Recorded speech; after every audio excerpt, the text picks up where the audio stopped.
আজ কষ্ট হলেও সৎ থাকো, কারণ শেষ হাসিটা সৎ মানুষই হাসে। অসৎ লোক ভাবতে ভাবতে এক সময় ডুবে যায়, কিন্তু সৎ লোক ডুবতে ডুবতে এক সময় ভেসে যায়। তাই জীবনে সৎ থাকার চেষ্টা করুন।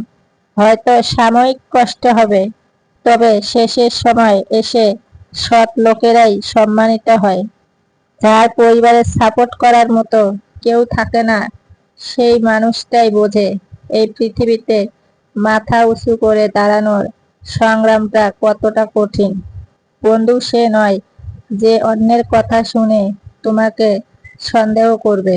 বন্ধু হলো সেই যে সন্দেহে তোমাকে করা দূরের কথা, কেউ তোমার নামে কিছু বললে সবার আগে তোমার পক্ষ নিয়ে প্রতিবাদ করবে।